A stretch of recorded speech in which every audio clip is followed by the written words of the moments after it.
Yeah, we got him. Yeah, he's like, yeah. Okay, He's like- Leland.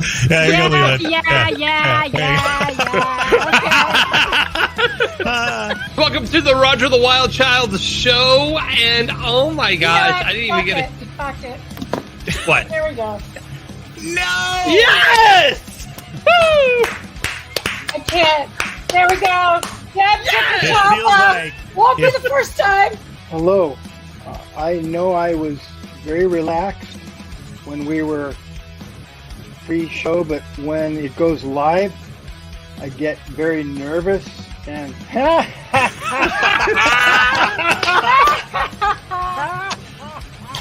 Hey, don't be putting that away. Why are you putting that away? mine's, you know, it usually goes underneath the mattress. Because between the mattresses, right next to the socks. Yeah. She is an actress. She also is a writer. She's a producer. She is a podcast host. And I swiped right on Tinder on her profile. So I do, motivational speaking. I have an agent and I have this whole thing. I'm kind of like Tom Brady.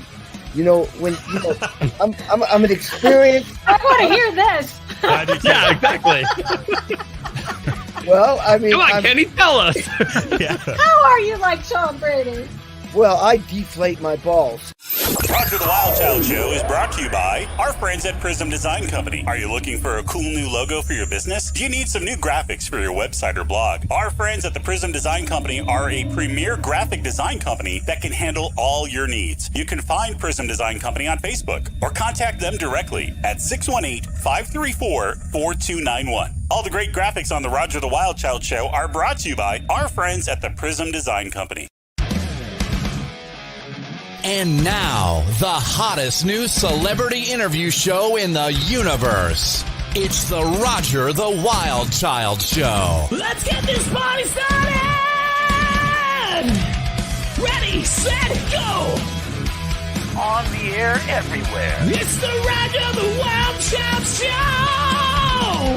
It's time for another exciting edition of the Roger the Wild Child Show with your host, Roger the Wild Child, joined by radio disc jockey Jimmy Knight, also musician and son of Elvis's bassist Jerry Sheff, Darren Sheff, and former Playboy Playmate cover girl and centerfold Deborah Driggs. Let's do this. It's the Roger the Wild Child Show!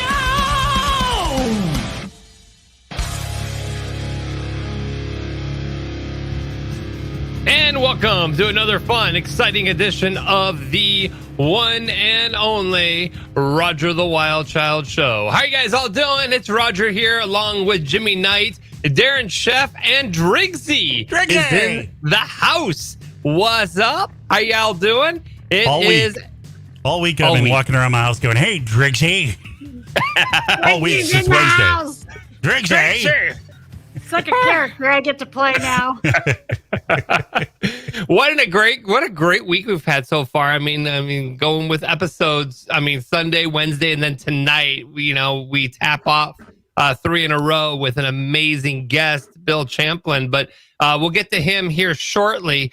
So I got to talk about Wednesday night. Wednesday night we had a great show. We had Steven Weber on the show. It was By the fun. way, I have now watched 4 episodes of Chicago Med.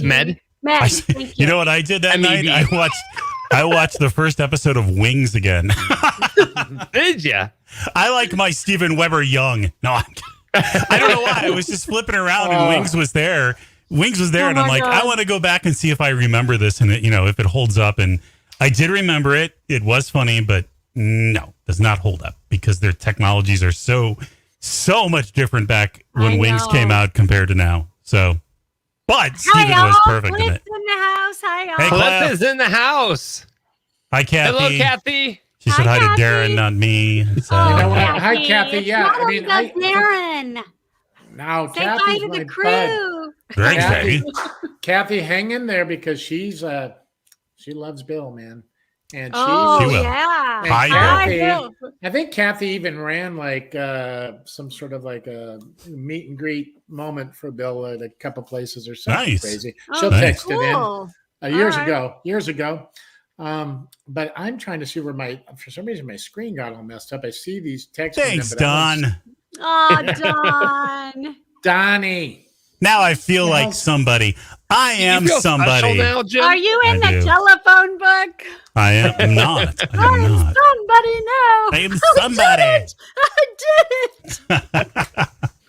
I'm trying to get my screen together. I've lost, for some reason, it got really big and it's not showing like the chat stuff. Are you Anyway, technically inclined? I am having an issue right now. Now you're having an issue. We've been backstage for 40 Right. minutes, and now you're having Now an you issue? have an issue? All it is you just touch one weird thing with this mouse and it's all over. Oh, Wow. Oh, you're So still let's- using a mouse. Yeah, we don't use those anymore. That. Let's keep Bill waiting so Darren can figure out his tech issues. No, you know what this is, Deborah? I just can't see the, I don't the, use the that. chat. I Oh, can't Bill see won't the mind. chat. Don't worry. Bill's Hey, fine. Darren, mine works fine. You want to borrow it? Oh, wow. Here, Look at here you that. go. Here you go. Try it. All right. Here, you Now, touch mine. in a few years, we'll be able to transfer that digitally to each other. Then, Mentally. yeah. Right. There you go. You want to touch my mouse? I'll touch yours. Go ahead. That's good. That's what she said. I knew it. Stop Oh it. my I God. knew that was going to Wow. get everybody Oh my thinking. I God. knew that was going to start you degenerates on a perverted. Wow, you went down a path that I don't want to go. I mean, Oh, Trixie, Oh, my help us. gosh. I was Help us, talking Trixie. to, I was talking to Trixie. Driggsy, man. I wasn't talking to you, dude. Jesus.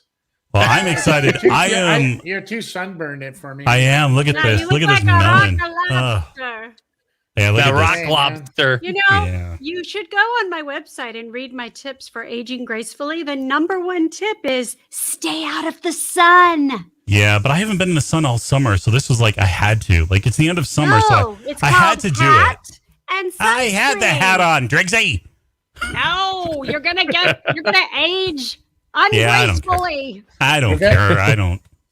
I just No, actually does had anybody abs- look at this and go, "That man is going to age gracefully"? No, You stay out of the sun. they look at And me don't- and they and usually don't smoke. they look at me, Driggsy, and they usually go, "That man has aged enough." Oh my gosh. Saturday Driggsy. was a busy day for me. I was assessing my new Little League team. So I had 72 boys that were doing tryouts that I had to and then do my draft. So Saturdays was a really busy day for me yesterday. This is our wild child. Just that. Yeah, this is so wild, man. This is our wild child. That's right. You tell all these rock stars that show Literally. on that you're Roger the Wild Child, and you're like, "Yes, I was doing my baseball 72 lineup." kids for Little League. Yeah, I was Hey, at the snack shack. What's the name of your team, getting Raj? Suicide All right, drinks. We're what's the name the- of the team? We are the Knights. Yes, you are. The Knights. Yes. Like Jimmy Knight. Well, I should be your mascot then. You should. The Knights in shining armor. Jimmy says, "Hit that ball far, kids." You look like that weird Chucky at Chucky Disease. Oh my gosh. That place is filthy. Chucky Disease. I swear. You know those little Jimmy balls? says, "Make sure the ball goes through shortstop and second stop No. at first base before you run." I agree. So gross. Walking in there, it just felt dirty and yucky. All the and- kids Ugh. jump in that big pool of all those Oh. little Oh, plastic ew. balls. They empty that shit out. You should see what's on the bottom of that. Let me tell you something. That is the only And I'm good not even thing. a germaphobe, man. I can. It's handle like a lot. Bill Murray in Caddyshack, you Yeah. know, when they drain the pool. Yeah, but that is the good thing. That is the good thing to come out of COVID is that the play yards are gone. Like that ball pit needs to go away forever. We never need to see another ball pit for kids to go in and just get disease and What a stupid thing. Who invented that? right. Well, put a bunch of Whoever kids. See, invented the disease-ridden ball Yeah. pit. Some drunk clown. Yeah. Shit, you know. All right, kids, let's jump in the pool. Let's of jump in the balls. balls. Let's jump in the bulls. Oh my god. yeah. Hey, Uh-oh. Driggsy, must be getting Uh-oh. hot in L.A. Driggsy, Hey. Driggsy's air conditioning. I can see myself like a mirror. Like I can do my makeup. Oh, Yeah, you're like putting all the lip gloss on and I forgot to put lip. You know, I look so pale without some lipstick. you look perfect, Driggsy. Well, you know. let me pull my t-shirt down a little bit here for you. Yeah, we can just see some hair. I'm sexy Let's and see. I know I it. don't have any hair on my chest, man. I got like 3 right here, and that's it. Yeah, why don't one of My you brother- take? My brother looks like he's got a freaking sweater on when he takes his shirt off. I'm right there with you, Darren. Why I don't don't have you, one of any you hair. take Soft one like for a the baby's team ball. and take off your top? No. I don't want you to see No, my that's fun all right. bags. You don't want to see my Why? fun. You don't want to see my fun bags. Anyway. Come on, Roger. You're wild. Yeah. Let's Off see with the top. Off with the tap. You got some music? Yeah. Yeah. Oh, no, don't do it. All right, guys, let's bring on our first guest. I don't want him to see that. I don't want him to log off. Okay, hang on. Yeah, he's scared now. All right, guys, let's please welcome our first guest. Our first, it's our only guest. Yeah. What, we got more than one? No, we only have one today.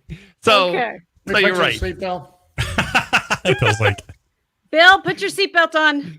Yeah. All right, watch out. The wild child's going to get wild on you. You're going to talk about Little League. Watch out. Watch out.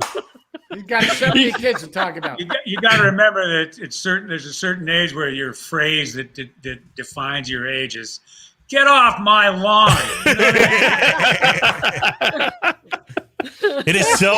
It is so like funny how quickly you start to get to that age. Like, Yeah, it's like, I hey, usually man. think it's like mid 40s by the time you start saying, "Who's out there? And why are they on my lawn? Get off my lawn! Get off my lawn. Why is your ball beer? Quit hitting your ball into my grass." And when you mentioned ball pit, I was wondering, you know her too. Here's a man with no introductions. Guys, please welcome to the show, Mr. Bill Champlin. Yeah. I was yelling at those kids to get off my lawn too when I was 20 doing an 8-ball of blow. No. Oh, Roger, you lost your title. You lost your title. Yeah. I did. All right, Darren, he's going to be the new Chain host smoking, next trying week. to fucking drink at the same time. I'm just kidding. Anyway, kids, welcome to the party. Anyway, Kids, There we go. why can't they be like we were, perfect in every way? Oh yeah, I bet. What's the matter with kids today? All right, Bill, I want to welcome you to the show here. I mean, you've Again? definitely have an amazing journey, like yeah. all of our guests. But I mean, yours is just, I mean, it goes back years and years. I mean, you created the group. Let's not add a lot of years and years. Hey, don't worry. I know I'm so old I fart dust. Is that what that is? I call Oh my friend, God. I don't know what we can get away with. I called a friend of mine, manager I used to have, and he was about getting on to 80, I think, at that time when I called him. I said, "Hey man, how you doing?" He said, "Well, I've kind of reached the age where it feels better to pee than it does to come." I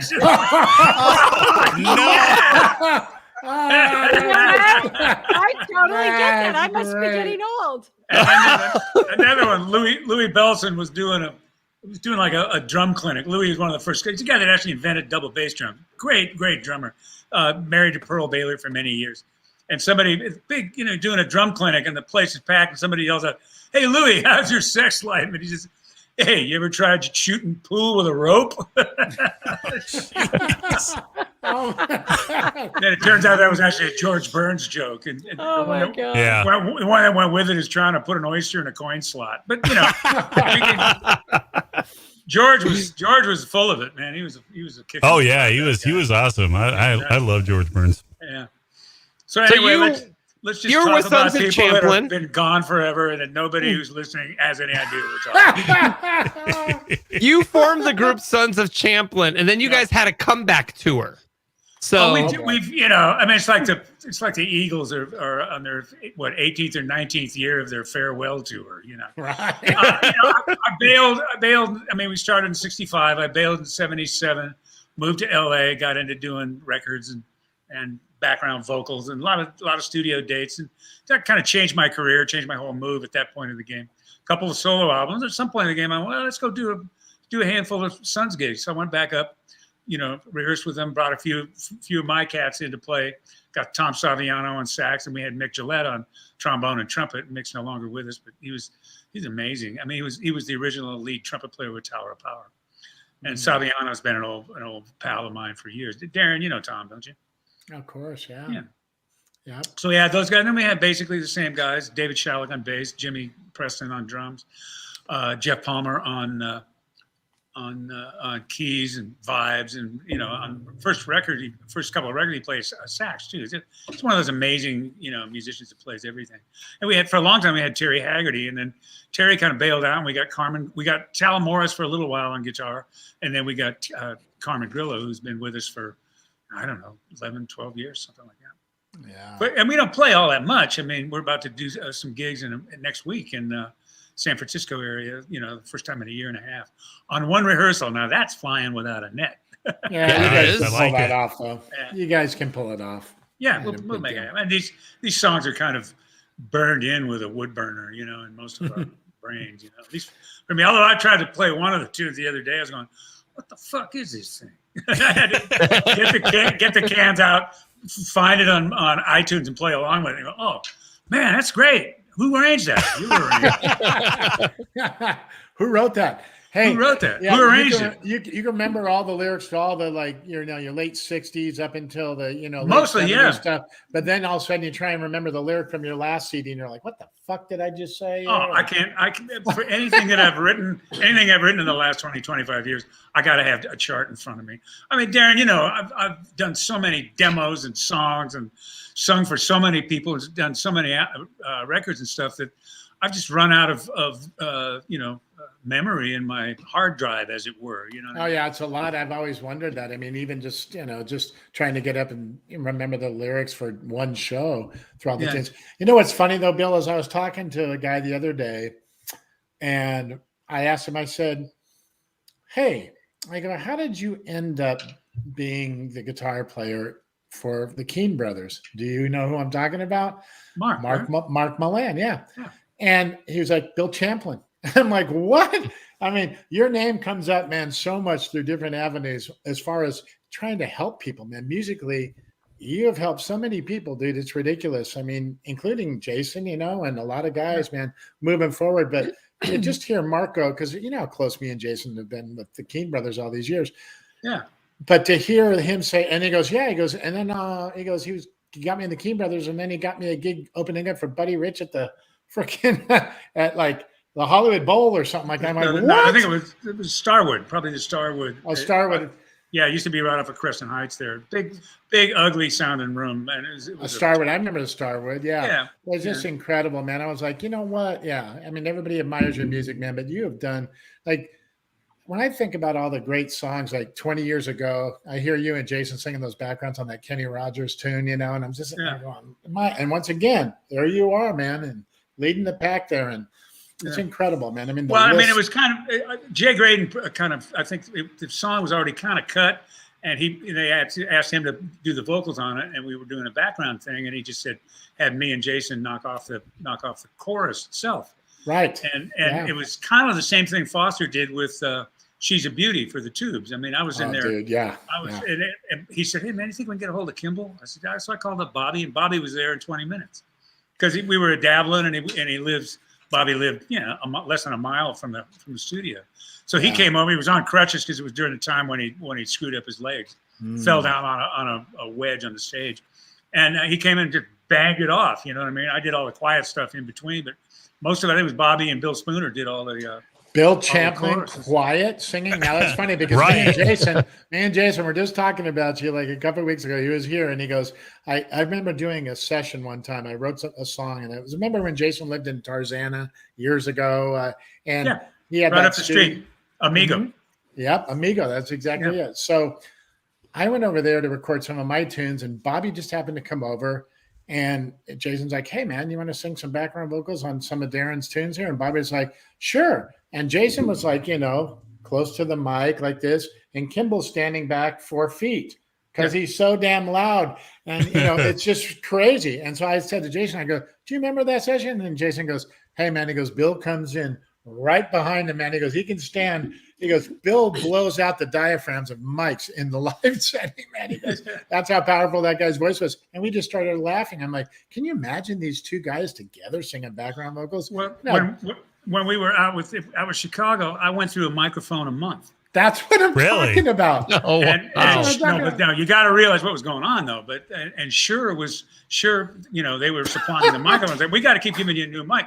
What the hell's going on? We're going to redesign the mic, and we're going to start a whole thing. Once we find out where we're messing up, we're going to do a whole Champlin-proof microphone. I'm going, hey man, that's some badass press, And then they found out it was just sugar because I was singing with Ricolas in my mouth the whole time.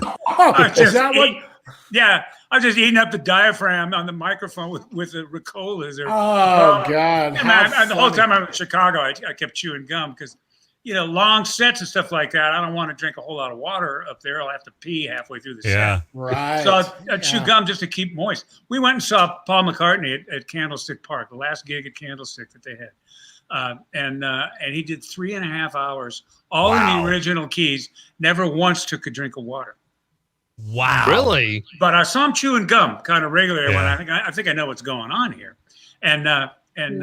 So Tamara kind of knows one of the guys in the band, and she hit him up on Facebook and said, "What's the story with no water for 3.5 hours?" He was only the crowd was a small crowd of about 75,000. Oh, only. Yeah. and he smoked it. He just burned it, man. He was just good. The whole band, it was just a great show. One of the best shows I've ever seen. Where do you put the gum where do you put the gum when you're singing? You just stick it in the back, And it doesn't. You're not scared of it, like coming out while you're singing. Well, that I wouldn't mind. What I am scared of is going down my throat. Yeah, there you go. That was going to be my next question. How about choking? But I'm usually trying to be careful. But that's the only way I could get any kind of wet. Wow. At some level. But Tamara hit up the guitar player, and he wrote. She said, "What's the story with the no gum?" And he wrote back. He said, "Well, first of all, he's not of this planet. Second of all, one time he drank some water and he went up to sing something really, really exposed like Yesterday or something like that. And he burped on about the third, fourth word. and apparently Paul's a bit of a perfectionist. He went, that ain't going to happen again. Let's not have that. That's kind of cool. I don't mind burping through the song. I mean, God, back in the days when I was drinking beer on the stage. Oh, yeah. They let you do that? Huh? Yeah. Are you kidding me, man? I was cranking really hard for a long time. I cooled it all out in 1985. Wow. So that's about enough of that. I've reached the end. So you had your group with Sons of Champlin, and then you guys decided to call it quits, and then you moved to LA, and then how did you join Chicago? How did that relationship happen? LA seems like a big city, don't you agree? A little bit. The music, just a little. Yeah, the music scene is actually pretty small, at least the record scene, and I was working with Foster a lot. Me and David were doing a lot of stuff together, and he kind of had me come in on a lot of his stuff, Alice Cooper and the Tubes and different things like that, just as a vocal ringer. He kind of needed it, for a little while. At first he kind of needed a little help just arranging, and then it didn't take him long to out arrange everyone, but he just needed to have a guy with a good range, and in those days my falsetto was better than it is in these days. You know what I mean? I was younger then. You know what I mean? Get off my lawn! Hey, you know what, Bill? What's interesting is like one of the first records I remember before Jason and I moved to LA, and this is what lit us up was the Completion Backwards Principle album, the Tubes record. And that was like a real good first taste of, we've been listening to, the Earth, Wind and Fire stuff, all your stuff and everything else. But that Tubes record was kind of a really interesting thing with Lukather on there and you guys. And there's a lot of Luke involved in it. I think Luke and David and Fee wrote a lot of those songs. Yeah, Fee's quite a writer. He's really good. He comes up with great, really interesting titles and different things. And we went to right after we did that. It was great because the band and their management basically bought us tickets and hotels to go up and catch the show at Fine Arts Museum or the San Francisco Plaza of Fine Arts or something of Fine Arts, right there on the water, right before you go toward the bridge. And I don't know. It's been, like I say, my memory is CRS. Can't remember shit. But let me ask you this, Bill. They were awesome. Live, they were awesome. But they spent their whole money on the show. I mean, they didn't make any money because they were spending it on the production of the show. It was insane and so great. And Fee was unbelievable. You can't. You see a showman or an entertainer on the level of that guy in a pair of Speedos dry humping a TV set in the middle of the stage. That's what he did. You gotta go, wow. Right. A for craftsmanship. Yay. What do I do? What do I do for a show? I spit out my gum. Yeah, you gotta go on after that. Like, what am I gonna do? Yeah. Go on after. How the hell do you follow that? You know. But you know what? That guy David Spooner singing "I Don't Want to Wait Anymore." That sucker, man. It's Was Bill it Spooner. him? Yeah, Bill Spooner. Bill Spooner, That yeah. dude, man. That song, man, floored me when I first heard that, man. That Foster, dude- Foster wanted me to do it, and I kind of said, "I'm not really in the band." Are you sure? Dude, yeah. and I actually said to him, "I said, man, Spooner's as good as anybody, man." He was he's great. insane, dude. That's still one of my favorite songs. It's probably my favorite song on that record. I love it. Foster hit a stride songwriting wise for a while. They were just kicking butt, you know what I mean? Mm-hmm. Yeah, oh yeah. I was lucky to be in on one of them, you know. What about Airplay, man? Airplay was ridiculous too, wasn't it? With Great Jay? record, boy. Yeah. Wow, nothing you could do about it. All that great stuff. Yeah. Well, anyway, Bill. Did you ever see the Japanese live version of what you, Yeah. Nothing You Can Do About It? Yeah, Man, I have. it was just like the record. They were smoking. Wasn't Warren Wa- Wavy Warren up there singing? Warren was in the background. Jay was singing. Oh. Jay sings great. He's a good singer. Do you think Yeah. a song like "She's a Beauty"? Do you think that song? Because that's one. I mean, that's my favorite Tube song. But I always think, now that you mentioned it, I think about that and I go, I wonder if that song is different. You know what I mean? Like, if you're not helping, I wonder if that song sounds different, or the songs where you're backing on don't have you in it if they're as big as they are. Because I don't know, the hook on "She's a Beauty" is fantastic. I mean, it's just a hook. I mean, Well, what really kind of came down is right at the time Toto was really making a lot of noise. Yep. Kimball was on the chorus. Kaboom! It's the Tube, but boy, this sounds really familiar to other records Yeah. that are out there. So the timing was impeccable. Whether I couldn't tell you whether somebody planned it that way, but it worked out that way. And I think the same thing happened with Kenny Rogers 20 years ago. Me and Jason we had kind of been on the charts off and on, not at the level of Toto, but at least for where Bobby was. I mean, they were just coming off of what's the song? This one. Tamara. Hold the line. How does it go? Yeah, hold the line. Yeah, hold the line. Whatever the hell. Which is also a very weird thing because that was such a different sounding song than what they came out with next. So Yeah. Well, it was just one of those things that David Page came up with, and David is probably one of the most creative people in the music scene in the Bay Area and American music scene, for my money. Great writer. Who would have come up with the words for Africa? But David, just amazing. That's a good point. I mean, those guys. When you look at it, Toto should be on a government grant. I mean, that's how good they are. And, you look at Steely Dan, you look at Toto, Earth, Wind and Fire. I think handful of things. I think Toy Matinee in a lot of ways were way in the front of there, but it didn't pan the way it should have. But that should have been right. They just should have gone to the top and stayed there. Mm-hmm. But you worked with a bunch of great singers. I mean, you were a session musicianist. You worked with Amy mostly Grant. session singer. Yeah, I worked with Amy. And Neil Diamond. Yeah. Nancy Wilson. Yeah. I mean, the jazz singer. Nancy. I mean, not the heart singer.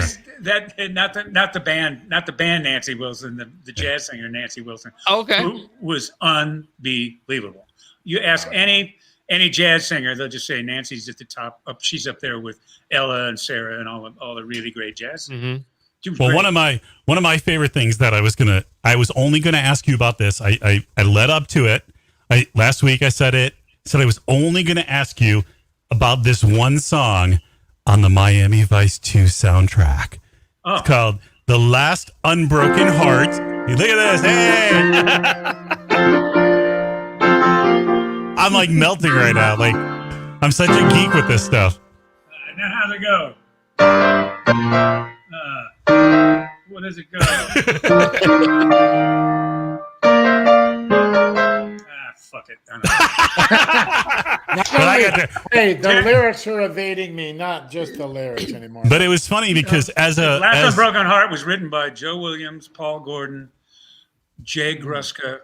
Oh wow! And actually, I kind of brightened up the second verse. It was a little dark, and I thought I'd do a little bit. As a kid, pretending to be in radio back then, I used to make fake radio stations in my room to try to be a broadcaster, and that was like one of the songs that I always play over and over. I don't know why. I think it's because it had a long intro or something. Like I could talk over the lyrics, like before the lyrics. I always thought it was David Foster on piano. The piano part in that is just stellar, but I think it was actually Robbie Buchanan.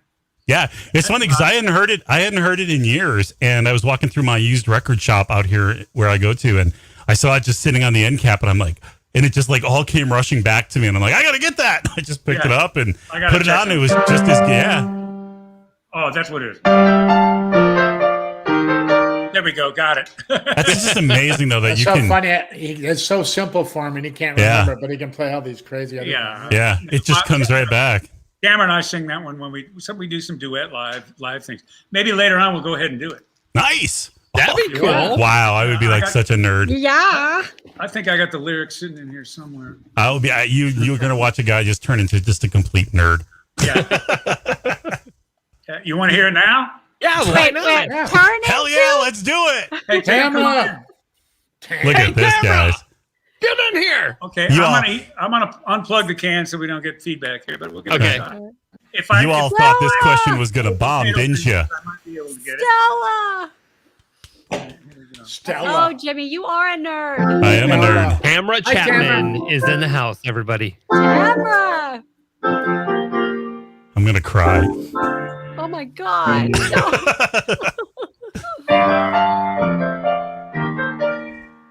One more tear, never cry. Look at that.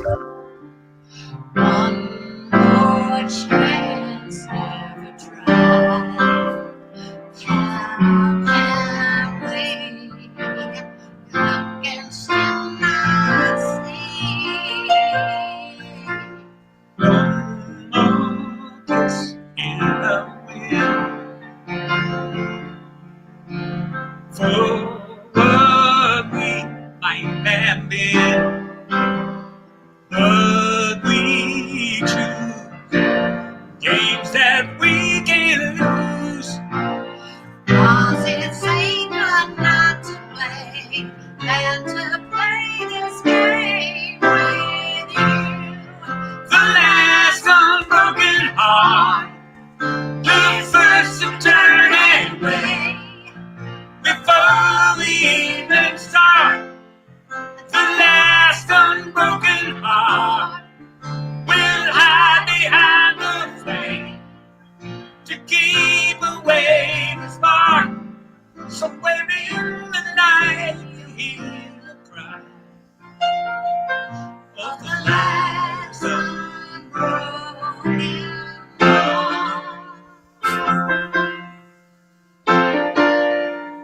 One more word left unsaid. Leave us lonely and sad. The heart never caught off guard. Oh, still we long for the light. One more kiss before night.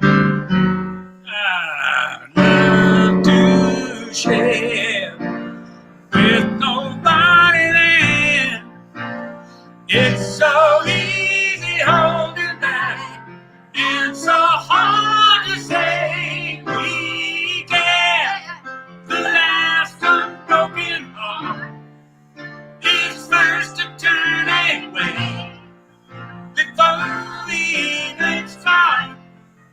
The last unbroken heart will hide behind the flame to keep away the spark. The last unbroken heart has nothing left to do but to come out of the dark. We can risk a broken heart. I'll take my chance. We can risk a broken heart. I'll take my chance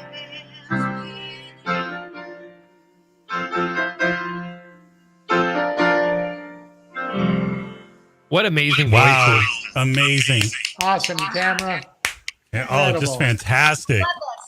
Thank you. That's Thank you. beautiful. I'm like, I have the chills. I'm like, Wow. Like Flying here I around. am. Look. Here I'm going to say it, and it's going to be brutally honest. Here I am, an almost 50-year-old man who recalls a memory from 1987, 6, and I don't know. here I am. I'm just in awe. Thank you so much for doing that. That was so awesome. Thank you, Bill. Well, I mean, if we didn't have it, if we hadn't performed it a little bit lately, I wouldn't have taken a shot at it. I'm glad you did. Hey, you made my night. There's another song that Tam actually wrote with Bruce Gaich that I did as a duet with Brenda Russell on a Tom Scott album. Oh, wow. If You're Not the One for Me. We'll sing that for you later on. Oh, nice. Oh, cool. If you want. We're going to have a live little mini concert right here on the Roger the Wild Child show. Yeah. So Bill, let me ask you this. So you started with your era with hang on, one Chicago. second. What? Where's our hydroxy? Left drawer, two down.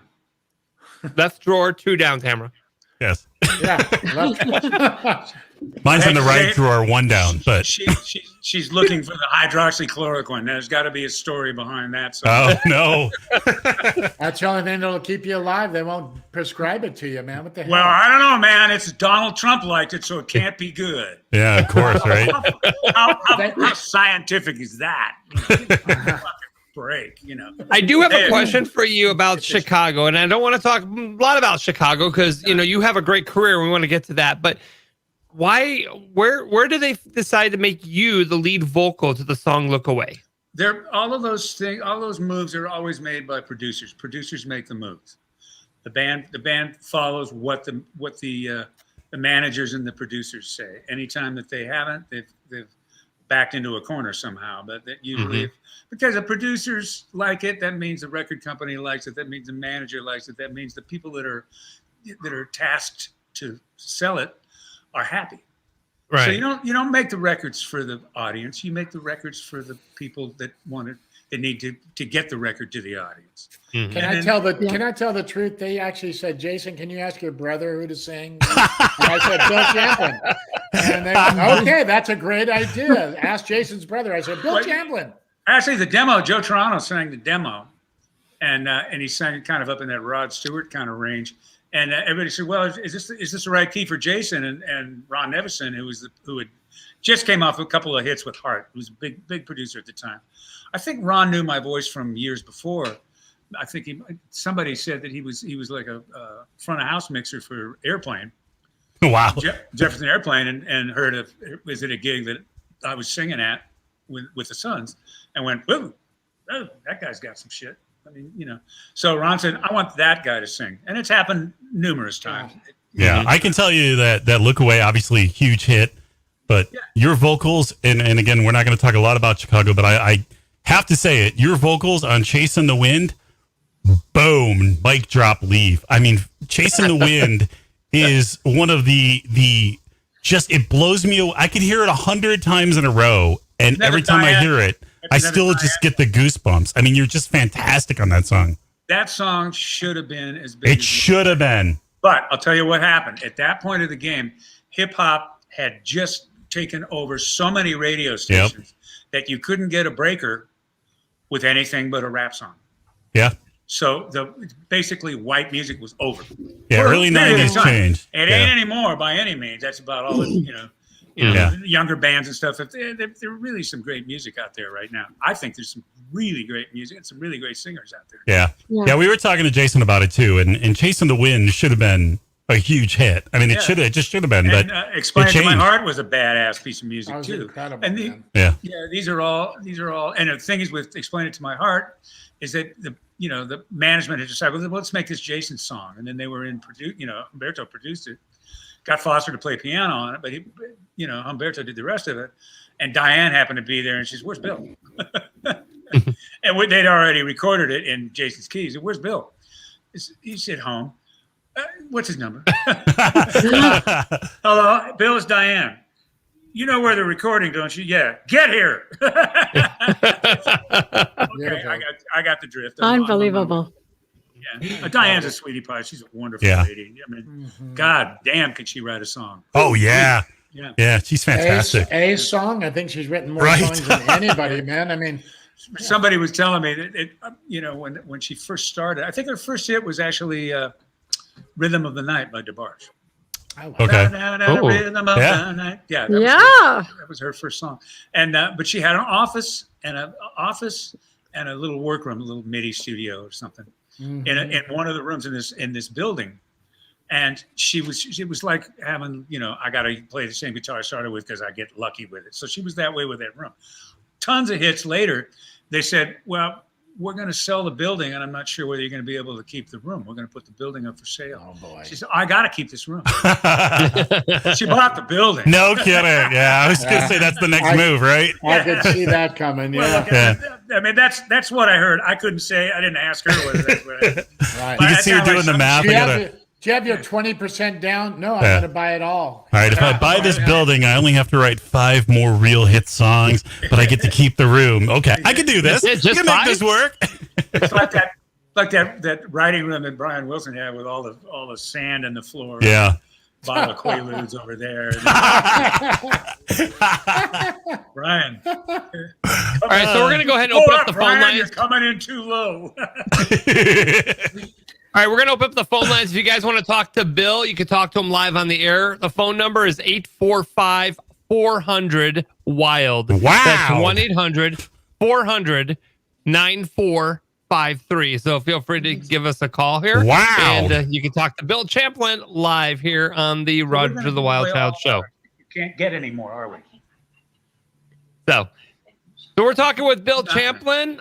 He is a musician, singer, songwriter, producer. He formed the band Sons of Champlin and brought them back in 1997. Is that right, Bill? Yeah, we started playing again in 96, 97, something like that. And we're still playing. Are you? We're going to do a weekend and we'll see what we want to do. Yeah, you were saying that earlier. We don't get that many gigs. There's, everybody has different things that they're doing. Carmen, I think, is playing with Frankie Valli right now. Wow. He said, "What, man? Frankie's 90 years old. Isn't that amazing? He's like one of the kids, and his voice is great." Oh, Carmen says, "Man, he's a great hang, man. He just wants to hang with the band." Everybody wants to hang with the band. Do you do anything to keep your voice as strong as it is? Because I was listening to your album "Living for Love" today, and it's just as strong. I mean, it's as strong as it just always is. So, do you do anything special, or are you just lucky? I sang. Somebody says, "Hey, what do you do for a warm up?" I says, "The first song." Nice. I love it. I don't know. One time Tamara was taken from Seth Riggs, who was the penultimate vocal coach in the Bay Area, or not Bay Area, in LA for years. I mean, he worked with Stevie Wonder, he worked with Michael Jackson, worked with a lot of different people, and he's I think Jason went to him for a little while. Yeah. But Tamara was taken from him one time, and this was years ago. And he called up to talk to Tamara, probably to postpone a lesson because he was very notorious for doing that. So he said, "Hello, is Tamara there?" I said, "No, she's not. Who's calling?" He said, "Seth Riggs." "Hey, Seth, it's Bill Champlin. How you doing?" He said, "Wow." He said, "Why is it every other person that comes into my studio here wants to sound like you?" And I said, "I don't know, and in another week he's going to want to sound like somebody else. As simple as that, Like my dad said, an expert, the definition of an expert's a guy from the next county. I was new in town for a while, but also he said PhD, pilot higher and deeper. But all right, Bill. Basically, he said, so Bill, let me ask you, who's your coach? And I said, Philip Morris. And he laughed his ass off, and then he said, you know that's going to turn around and bite you, which it has. That was pretty funny. All right, Bill, we got a caller on the phone. We're going to go ahead and bring that up, calling from the 515 area code. And caller, you're on the air with Bill Champlin. Hey, Bill, how you doing? It's Steve in sunny Iowa. Hey, We're Iowa. getting ready to fly out Saturday. Heck yes. Oh, you can fly it out? We're getting ready to fly out to catch you at Rancho Nicasio, you bet. Oh, man, that's a fun place. And wondering if there's any chance you might do anything off the latest album, Living for Love. We do very rarely with the Sons do we do any of my solo stuff or my hits or my Grammys or anything like that. For some reason, we just stick with Sons material for the most part.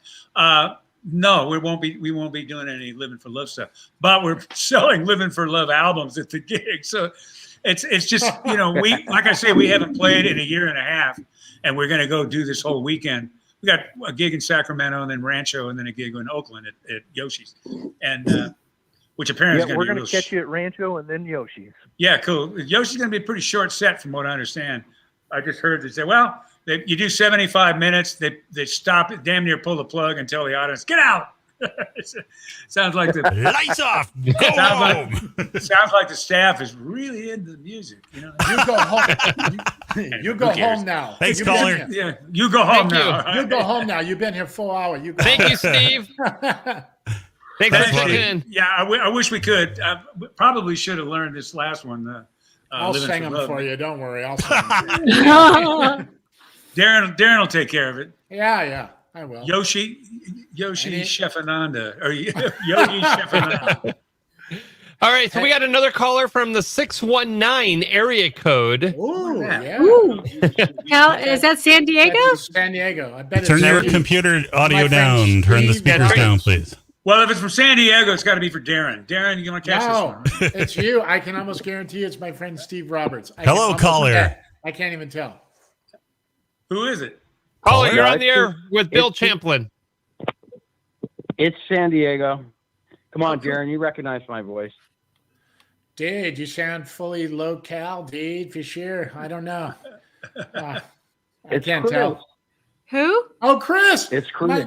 My best friend Chris that me and Jason grew up with in San Diego. Yeah. Sounds like it. This guy. Wow. It is for Hi, me, Chris. Bill. I took the stage. What's up, Chris? That's like, I'll never forget what's her name. Chris is like, you got to be careful. He might start telling stories Chris to jar your memory. Listen, Chris is the encyclopedia of music, man. He'll talk about Gus Dudgeon and frickin', Roy Baker Thomas and tell you every record. Gus Dudgeon, by the way. Yeah, I got you. I hear you. One of those guys that knows what's going on, right? He does, man. And every record that they did with Elton and this and that and what year and how many releases, this is the guy. But anyway, Chris, you got a question for Bill? What'd you like? I do. But what Darren said is because albums used to have liner notes, remember? Yeah. No, I don't. But and I used to read every bit of it.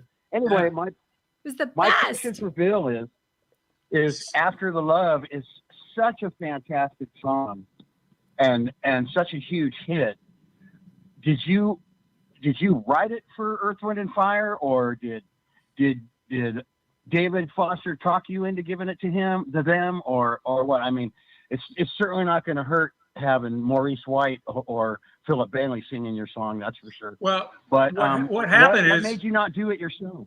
Well, it was a deal. There was a deal going on. We wrote it. I cut actually a couple of demos. One at Jay's house. We did another one. We kind of never had Jeff playing drums on it, which we probably should have given it a better shot. And I didn't really nail it the way I was the rest of my record. And Foster happened to be doing a piano date for Earth, Wind, and Fire, and he was in a session, and they were rolling tape back. Remember those days? They were, and Foster started playing it, and Maurice just came over and just went, "What the hell is that?" So David kind of sang it to him, and then he had a cassette of it, of my demo, and he said, "Well, come in." They just stopped the session, whatever it was they were recording, and he said, "Well, play it for me." So we went in, and he played that, and he played 3 or 4 other things off of my single album.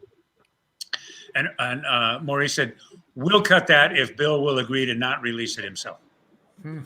And I went, okay. And then he wanted 3 more songs off of my record with the same deal. And I went, that'd be at one side of my record. David said, we can write 3 things and fill them up in no time. It could be really good. And I kind of went no on those, and we just did it with After the Love. And it's always been another one. Some people say it's After the Love is gone and After the Love has gone. English wise, it's has is better. So I went with the English major thing. It's a fantastic. I mean, just an amazing song. It could have been After the Love Be Gone, baby. After the Love Not Gone. just an amazing song. Yeah, it is. What a great story. What a great story that I can now add to my encyclopedic mind about music. No, it was music trivia. Yeah, we originally did it for my record. Same thing happened with there was a song called "Smile Again" that Manhattan Transfer did, And they wrote 3 lyrics and almost wrote me out of the song, but it's a great song. Maurice wanted to do it, and nobody could find a copy of it. And, wow. And Manhattan Transfer released it as a single, and not one radio station went on it. Because while we were writing, I was saying to the guys, I said, "Guys, I know Jay, I know you're producing Manhattan Transfer right now, but this is the sequel for After the Love, man. If Earth, Wind and Fire did it, it might not get as big as After the Love, but it'd get pretty close." Yeah. And they just said, "No, this is for Manhattan Transfer." I went, "Okay." And then it just sort of didn't happen. It's surprising. They did a good job. I mean, Janice can sing time, news, and weather and make it work. You know? How about some of those guitar solos were ripping that Jay did on that Manhattan Transfer stuff, all the harmony stuff, and just Jay is the king of the wire choir. Wow. Thanks, Chris. Thank you, Chris. Yeah, well, thank you. Chris. Thanks, There's Bish. a song, that's his nickname, Bish. Bish. There's a song that Jay produced for them called Twilight Zone, where they used that was it. Yeah, and the wire choir on it is insane. It's insane. That Every time is ridiculous. Hey, somebody's been saying, a lot of people are saying, did you do a Sky Rizzy commercial? And I just heard it last night, and I went, how can anybody? The guy's a good singer. I'm not putting down the singer, but it doesn't sound anything like me. I've never heard of it. What is Sky? I don't even know what Sky Rizzy is. I don't even know what it is. Now I'm gonna have to go look for it. Yeah. Oh, the medication. I've had 3 or 4 people say, "Did you do a Sky Rizzy commercial?" I don't know. That's what Steve Roberts. Yeah, Steve Roberts said that. Yeah. Yeah. Yes, yeah. I don't quite get that. It's miles. I got a little more than that. I mean, I've done a lot of commercials, but I've done a handful of commercials and TV shows. I mean, in the heat of the night, the Carol O'Connor thing, I did that song and the song in the heat of the night. Yeah. For the TV show. Wow. That may be, I always consider myself a blues singer, and that may be the only blues I've ever recorded. Wow. And it's not a complete blues. Did you and Snuffy Walden do that? Wasn't he?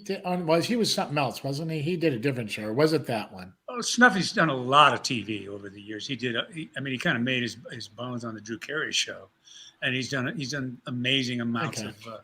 I mean, Snuffy, he's a great guitar player. Whoa, yeah, I remember he did a bunch of TV stuff. Hey, Bill, I got a question for you, dude. Yes, sir. So the name Steve McMillan, right? Does that name ring a bell? Engineer. Yeah. Great engineer. Great. He engineered Here in My Heart, I think. Well, yeah, he did. First of all, he's listed on so many things like Tina Turner, man. I mean, you name it. He worked on, your solo album. But anyway, this dude, man, I mean, I can just see, I was looking at all the stuff that this guy actually engineered, like everything from Leon Rimes. Yeah, man. I think he did almost all of, before I met him, I think he was working in England. And I think he'd done most of the stuff that Trevor Horn was doing, who was a kind of a very prolific producer. And I think Steve was involved in doing that. Great engineer. And I ran into him one more time. I went and sang some backgrounds on one of Steve Lukather's solo albums. Right. And Steve McMillan was engineering. Dude, that he's guy, a bad boy. And he's all over the genres too, man. He's done Ozzy Osbourne to Toto. Doesn't make any difference. Leanne Rhymes. Yeah, exactly. Yeah. So I no matter saw what it is. He's like one of those guys. I saw his name on your one of your solo CDs, and I was like, look at this freak.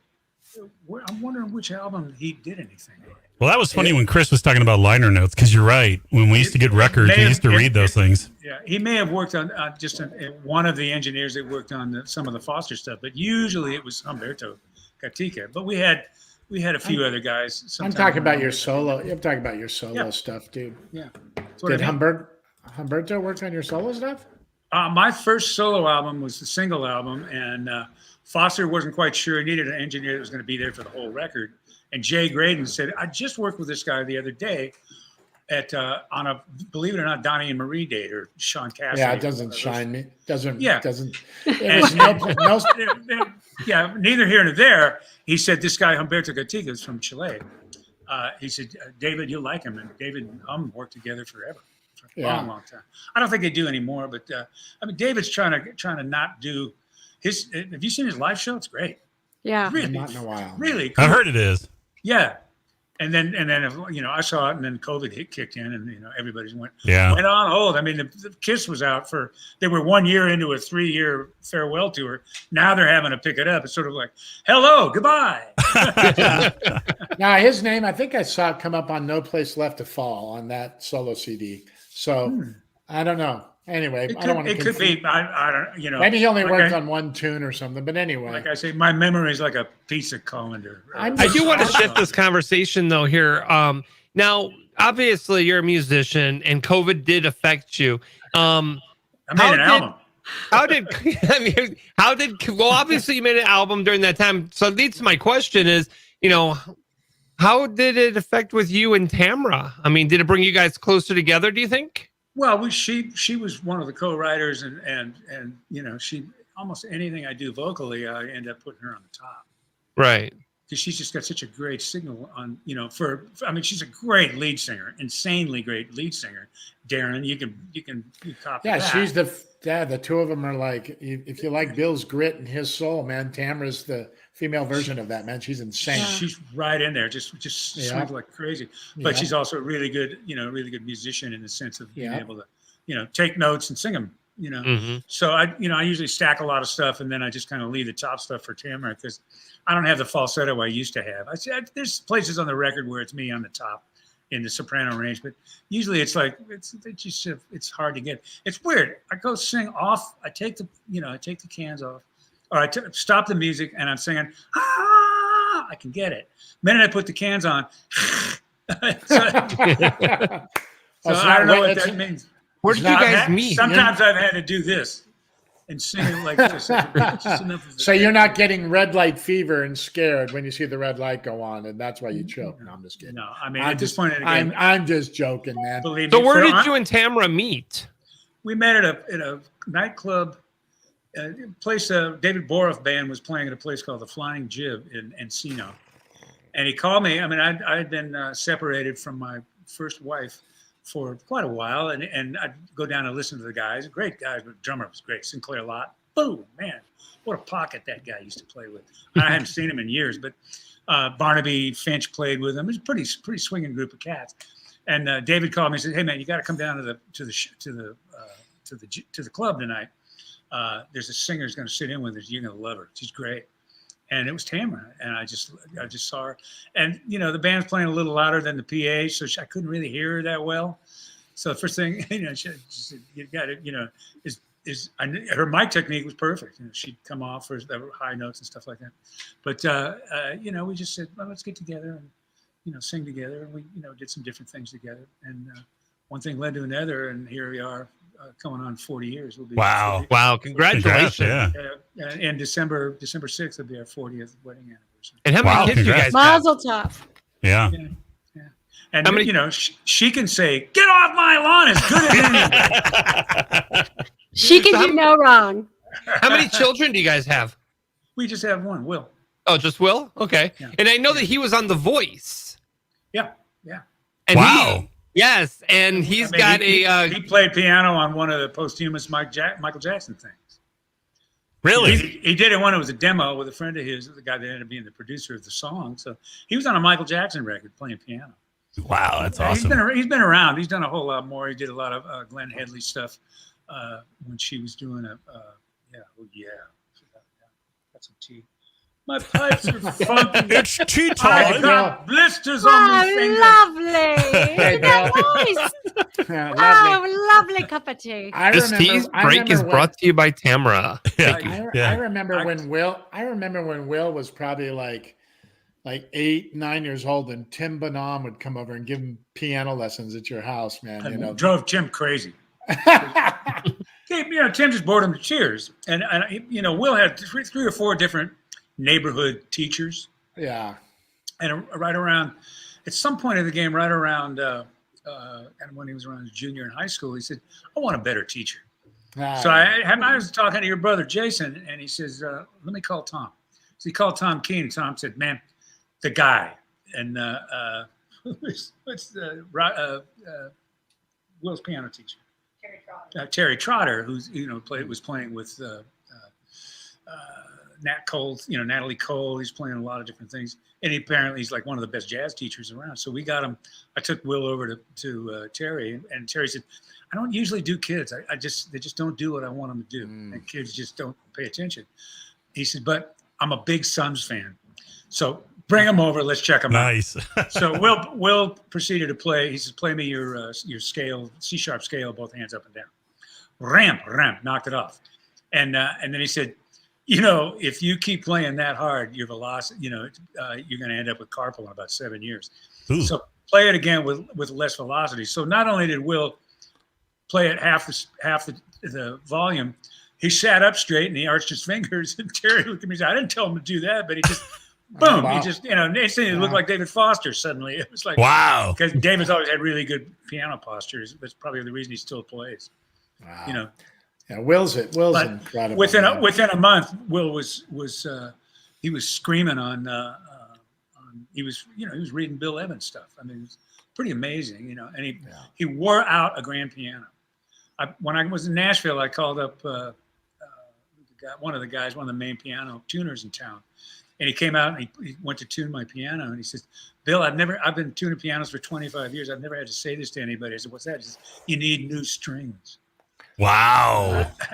He said, "This this is used more than any piano, more than studio piano." Because Will, when he worked with Terry, I mean, he jumped on 4 hour, every day, 4 hours at the piano. Wow. And when he was at Berkeley, everybody was out smoking dope in front of the dorms, and he was downstairs in the basement in a piano room practicing.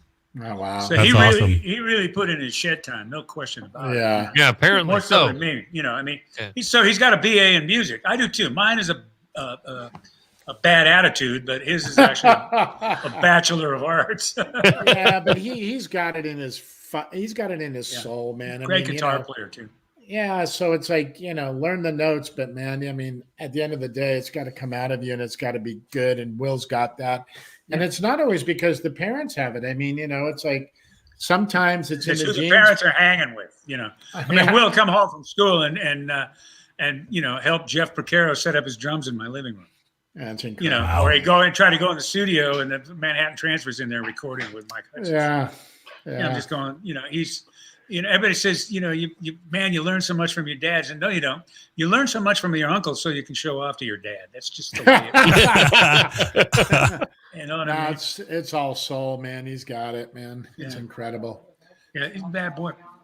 I was listening to your album earlier today, Living for Love, and I actually like the song My Time. Yeah, it's a little deep. It is. It really is. I mean, I like the the beat, the rhythm to it. I mean, it really. I can dance to it. I give it a 10, Dick. I give it a 10-inch dick. Sorry, that was just way too easy. That was like about a 40-mile-an-hour ride. Only on the Roger the Wild Child show, you never know what comes out of anybody's mouth. Okay, that's right. I will say that. Look at even Deborah's blushing, and she usually is like the loudmouth here. Just can't get her to shut up. She's been like, "Oh my God!" And she's the one usually she's the one initiating those kind of filthy conversations. Usually. Oh my God! No. Oh, come on! Maybe come on. Yeah, but if you guys want, "Living for Love" is on iTunes. Go ahead and download it. It's fantastic. Yeah. I loved it. Bill I thought it was great. It's on. I hate to use the S word, but Spotify. It's on Spotify. Yeah. Yeah. How do you feel about that? I usually ask most of our artists about that. How do you feel about the way the way music consumption has changed in the last 20 years? Are you a fan of it because you can get it so quickly, or are you like, I miss the old analog stuff? The writers aren't making any money on it. Yeah. Right. Yeah. So little, it's unbelievable. The guy, apparently, I heard a story. Now, this is just a story I heard from somebody, but I might be close. The guy that used to own, not Spotify, Pandora, sold the company for $9 million or something, and then got a nice gig as CEO of the company he just sold. So I mean, he didn't have to lose anything. He just put some more money in the bank. Yeah. And apparently that week, Lady Antebellum had a giant hit, big #1 song of the year, and there had been some 65 million streams. Think of what that would mean in a jukebox. Yeah. Yeah, you're right. Whoa, you'd have to get your royalties in semi trucks. But apparently there are 3 writers on the song, and the 3 writers, after that many streams, that many listens, those 3 writers were splitting $6,000. That's crazy. And this guy was in Washington lobbying to try to get them cut down by 85%. Yeah, see, that's the one part of the change that I didn't see coming. Like, I saw digital music coming, and I was like, oh, that's great if I can buy music online, but I never saw the streaming part coming. Like, when Napster hit, and everybody kind of went, whoops. Warner Brothers sued Napster, and then before the lawsuit came off, they bought them, so they ended up suing themselves.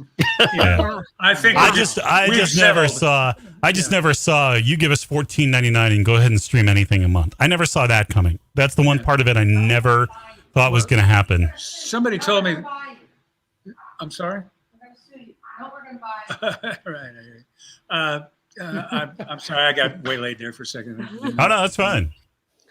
But it's just a funny time for music. I still go out and buy music. Anybody who's making records, or making albums or anything like that, they're not doing it for commerce. They're doing it because they love it, and it's something that they know how to do.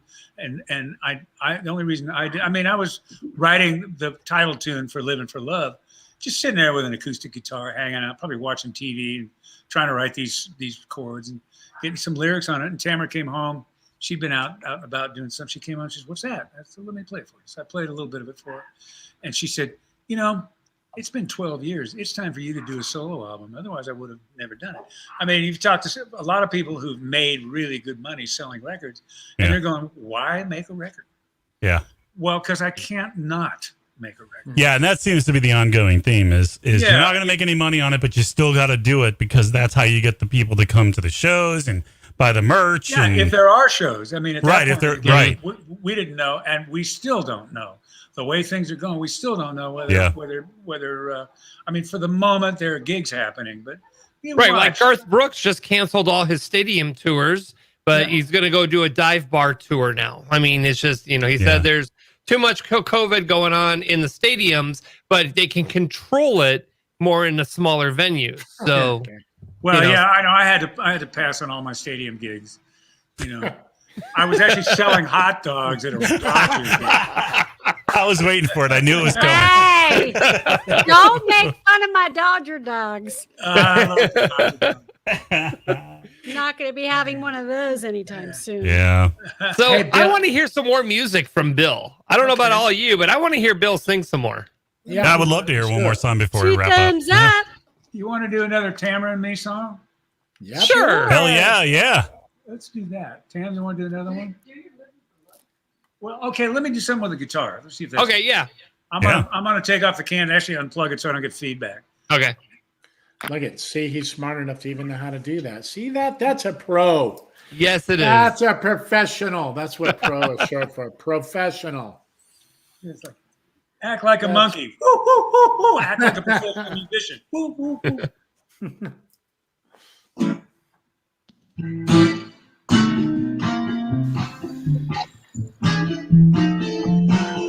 Oops.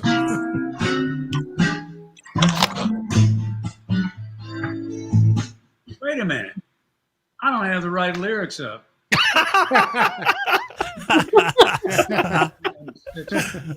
I'm such a dick. Guy's playing that all of a sudden. Row, row, row. There's a clip right there.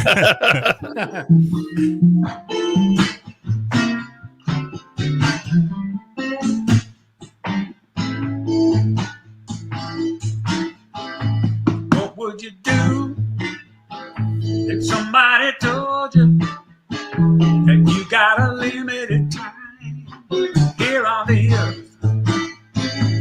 And everyone has the same chances that we were equally given the day of our birth. Yeah, you gotta know it's all in your choices, and no one can tell you to make that will show you the way. Let it all go.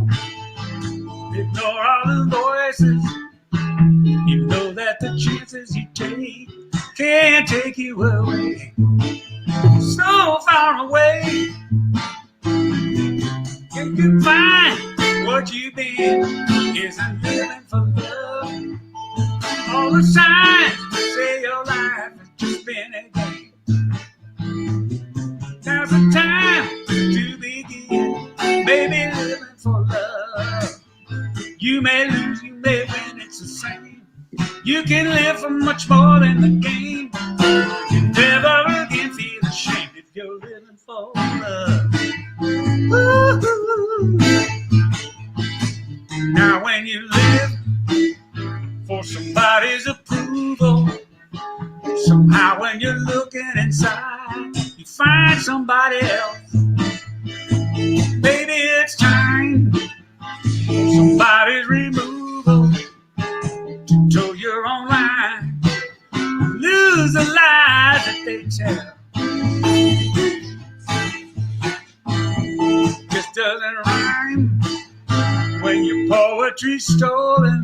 You know when you're all by yourself, you facing the truth.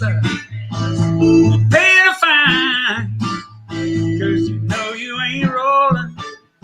When you drink from a dishonest well, you quenching a fool. Ooh. You may find what you need isn't living for love. All the signs say your life is just been a game. Now's the time to begin, baby, living for love. You may lose, you may win, it's the same. You can live for much more than the game. You never again feel ashamed. If you're living for love.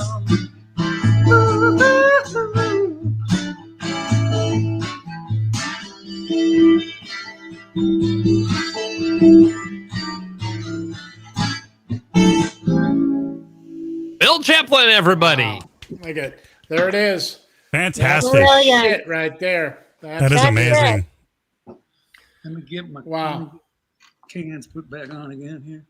So good. Yeah. Oh my God. Wow. Incredible. I've been around this guy forever, man, and it's just wild to hear him sing, and it's the same reaction all these years later as it was the first time. Oh, yeah. Man. Remember at Paramount Studios when Jace got in the band with you guys, man? I'll never forget where it was the first rehearsal before you guys went out on the road, and it was at Paramount Studios on that big stage, and all the families came down. Dude, when you started in, man, I was like, holy shit, man. I was so excited to hear my brother, man. But then there was you, and I was like going, oh, man. Well, I'd already worked with Jason on a Carmen Grillo gig one time. Jason Carmen said, hey, man, I got this bass player who's going to play with us. And I guess he'd run into him from the Keane Brothers. By the way, you were talking about the Keane Brothers. With my gate, my walk-in gate and drive-in gates, there's a little button to push, and it makes the phone ring, right? But of course, this is me. The intercom itself doesn't work, so I hear the short ring, and I know that's somebody there. So I go outside, and I see somebody standing by the drive-in gate, and I go, "Can I help you?" And he says, "Where's fucking Bill Champlin?" And I went, "Who is that?" It was Tom Keane. I hadn't seen him. Wow. And he's apparently real good friends with the guy 2 doors down. The guy said, well, Bill lives right up the street. He said, really? 2 houses up? Be right back. He came out. We hung for about 20 minutes, and we just laughed so hard we were peeing our pants. Tom's great, man. What a crazy awesome. talent that guy is. What an amazing talent he is. He's just an outrageously great singer, which nobody ever talks about. Incredible. He sang a thing that Tamara and Michael Caruso and he wrote, and he just sang it just to have. Well, here'll be a demo that you can play for somebody to really do a real demo, and it was like, holy shit! It was gorgeous. Right. Wow, that was incredible. You know, John, his brother, man, he's smoking, ain't he? Yeah, he's ridiculous. And believe it or not, I just talked to him the other day, and he was like, yeah, we're getting ready to start CSI up again, because he scored all of CSI for all those years, and then he married to the producer and the producer, right? So that whole thing, right? And I'm saying, and manages Billy, the main actor, for CSI. So so William Peterson. But Bill, yeah, that's right, William Peterson. So he's I'm going, you're going to start that back up? I mean, it had like a 20-year run. It's crazy to think that. Right. He goes, well, we're just going to throw it out there and see what happens. I'm like, cool. It's amazing how some shows can go for 20 years and others go for one season. I mean, it's just crazy. 20 years and then was off for like 5 years. And somebody said, let's try this again. So they're like, all right. Yeah. Cheers came this close to being tossed. And they said, well, we got nothing else going. I mean, their ratings were really low the first year. And by the second year, they started kicking in. And that's when it started, it just, once it got going, sometimes it takes a little while to get. It does. Air, if it does, if everyone remembers, Seinfeld sucked the first couple of seasons. Nobody really liked that show. And then look at it. Chicago's first album didn't do crap, really. Didn't really do anything. It kind of got them a couple of gigs at like Fillmore kind of gigs, smaller, dance hall kind of stuff. But by the time they got their second album out, some of the stuff off the first album started to fly, and the rest is history. They just all took off like crazy. Yeah. Until they lost. I don't know. At some point in the game, I mean, they've had a few slumps here and there, and one of their major slumps, me and Foster, pretty much pulled them out of it at some level, and new management and a new label, and So when you're hearing these names that me and Bill keep saying, like the Keane brothers, just for you that don't know, like Tom Keane wrote "Through the Fire" for Shaka Khan, with David Foster, and "Will You Still Love Me." And these kids, when they were young, they had their own TV show. That's when Bill and all these guys were around these dudes, and they were young. They were called the Keane brothers. They were like 10 years. Yeah, they were 10 years. Foster brought me in as a ringer when Tom was 12. Right. And Johnny was 9. And these kids, Johnny was playing his ass off. He's playing great. And Tom was a great piano player, great singer, and there's I don't know whether I should tell the story. Fuck it, I'm telling it. So, Tom's just dad, like a Champlin. Right. This is important. Yeah, Bob Keane's story. Tom gets home from school. Dad said, well, you're gonna go sing in the record tonight, so do your homework and rehearse. And we're not gonna. Didn't want to feed him because he'd heard somewhere it's better than not to sing. So by the time Tom got to a nighttime session, we were all hanging out. It was all there, and Tom went to go sing, and it was like asthmatic. It just nobody home, not happening. Now Foster had some synthesizers there, and it needed to do some work, and he went, okay. He said, I got an idea. Hey Tom, let's go run around the parking lot a couple of times. It was really windy out. He ran around the parking lot a couple of times and basically inhaled as much dust as Van Nuys had to offer. So he came back in and he sounded like did a really good version of Barry White. I mean, it was just useless. So Foster was doing something that, and Bob was sitting right there. Foster was doing some synth overdubs and typically, take one next, which is David's whole world. And I said, hey, I'm going to go get a 6-pack of Cokes. So I got Tom to go. I had a rent-a-car. Got Tom in the rent-a-car. I immediately lit up a joint and smoked it. The car, you could barely see through the windshield. I mean, it was just so much smoke. Tom got back. Like Cheech and Chong, right? He was singing like a bird and knocked off 3 leads that night. No kidding. Wow. Probably by the time he got home, he ate everything in the refrigerator. Of course, yeah. And every time I see Tom, he says, Bill, you started it. You got me. You ran me down the road. Shut up. Oh, that's an awesome story. The Chicago 18 album, almost all the vocals were me and Tom and Jason. Yeah. Tom was just hanging. You got somebody like that around. Come to the microphone. You know what I mean? That's awesome, though. That's just, it's fantastic to hear how this all came together. How these things come together, and it's just like, hey, you're just by the microphone. Come on in and sing for a while. Well, those are the kids that Jason said. Remember when he was on? He said, I saw these guys on TV, and I told my mom if I could ever meet those guys. Yeah. So it's weird. These are the kids. So when we get to LA, all of a sudden, all these people, Peter Stanisoff, and all those people were like, oh yeah, these Keane brothers and Bill and all these guys. So it's weird how it all just kind of came back around. Well, they had kind of a bubblegum summer replacement show. But again, a little bit. There was a bit of visibility there, and they sang great. Tommy played, Tommy played great piano, and Johnny played great drums. It was a great little hang. I just remember Jason telling us his story and how it all came to be, and like how just like everything was lining up, like it just was meant to be. It was just a fantastic story. Well, LA was really magic at a certain point. I mean, when I was living in San Francisco, working with the Sons and doing stuff up there, one thing I liked about it is everybody was at everybody else's house writing. And then all of a sudden it was, well, no, I'm in this band, so I can't write with you. And I'm in this band. And they started getting into that, and everybody was sitting at home writing their own music by themselves. Yeah. And you weren't getting that crossplay. I immediately started hanging out in LA. Foster said, we were on a session, and I said, hey, David, I got a song for this next Sons album that Chris Bond produced. I don't have a bridge for it. And I played him the song, and he said, great, we'll try this. This is great. You're a writer.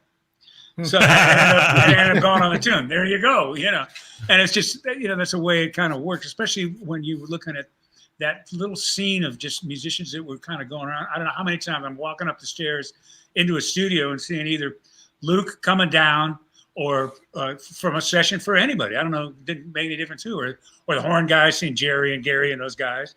Yeah. And it was just the way things were at that time, running into Jay all the time, running into Luke all the time.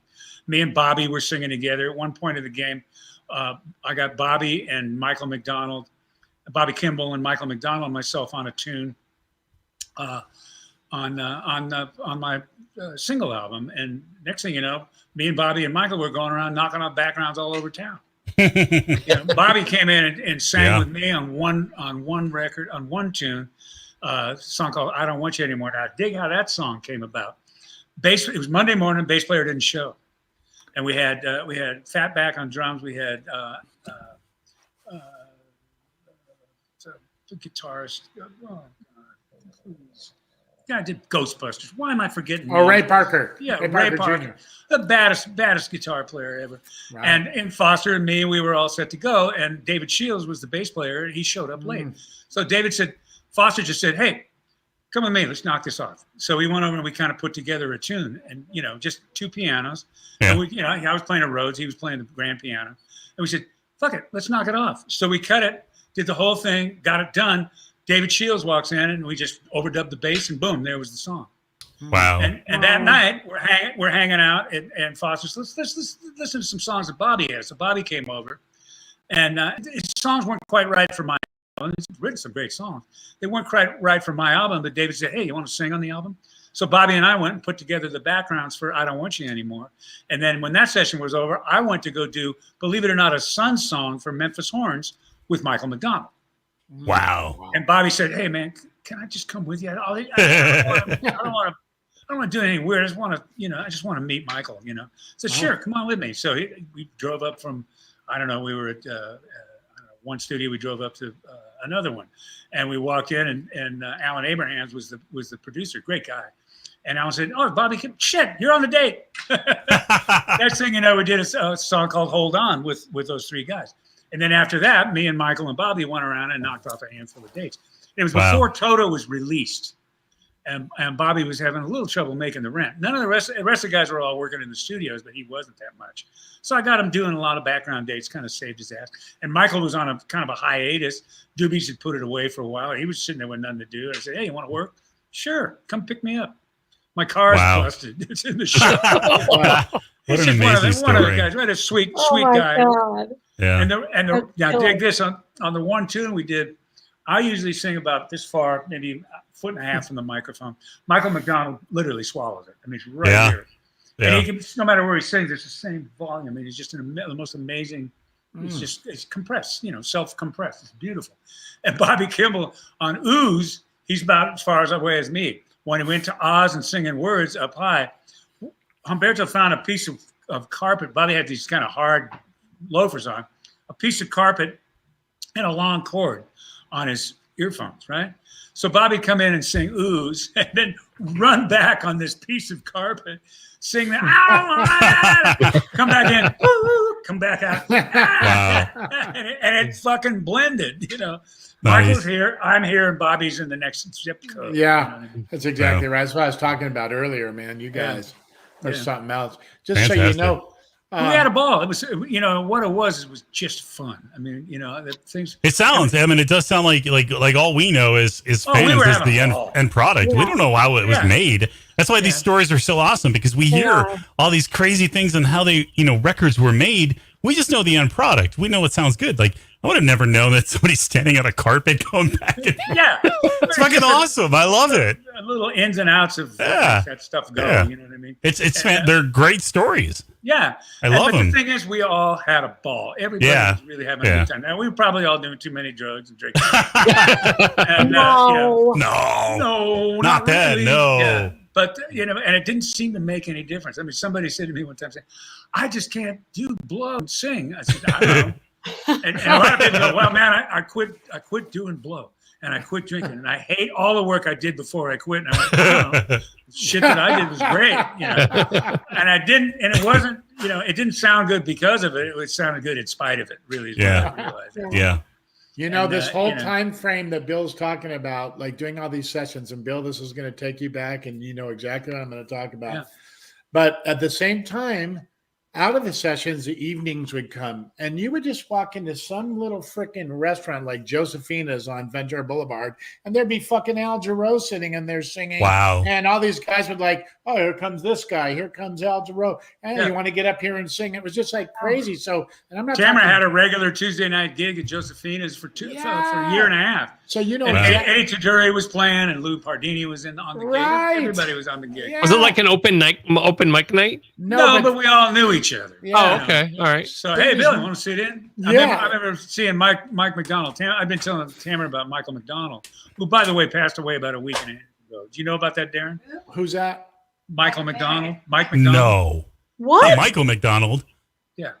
No. Mike Finnegan. What's the fuck? Mike Finnegan. Yeah. Sorry for Mike Finnegan, right now at a frenzy. That was wrong. I didn't get the TMZ notice. Well, not only Finnegan, man. Michael, if you hear about this, I'm sorry.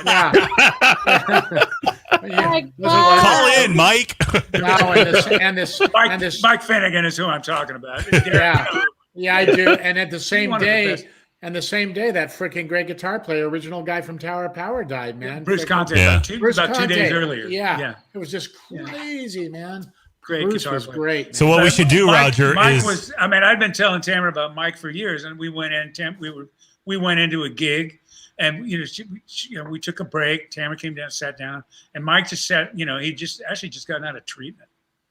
And he ended up being probably him and his wife were both deep in the program and really, saved a lot of lives over the years. Yeah. But Michael's just one of the best blues singers and organ players ever on the earth, bar none. I mean, unbelievable. We lost a monster.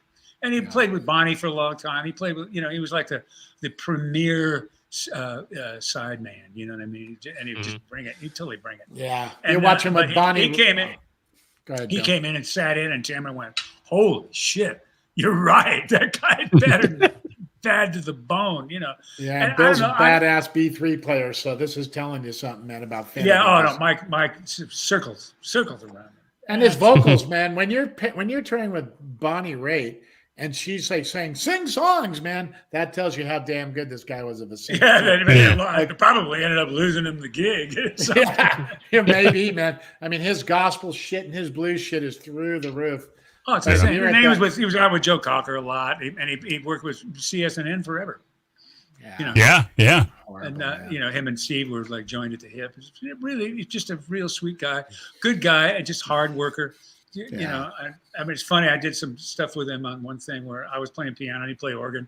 Next song we'd switch, and then we went and did vocals together. I said, well, "Why don't we work more often together?" It's because producers will either hire you or me. That's exactly right. Yeah. Who wants to hire two of the same guy? Yeah, that's exactly right. I mean, we know the differences between us, but I mean, hey, they're both cut from the same cloth. Mm-hmm. I want to get one more song from you and Tamara before we take off. Hey, Tam, you want to come in and sing another song? Would you like? This is a tune, ladies and gentlemen. I'm back. Hi, Tamara. Hi. Hey, Tam, why don't you sit on this side? No, it's okay. I like it over here. Okay. I look better on this side. Okay. Butt up for 1 second. I got to do something. Okay. Hi, guys. I can't hear too much. Yeah. Hey, Tamara. This song, Tom Scott was doing a record called Keep This Love Alive, an album. And he had a lot of singers, a lot of singing on it. And on this one, his wife at the time, his wife, Lynn Scott, was kind of sort of picking some of the songs. And Lynn had heard a demo of a song that Tamara and Bruce Geitch had written called If You're Not the One for Me. And she said, oh, we got to do this.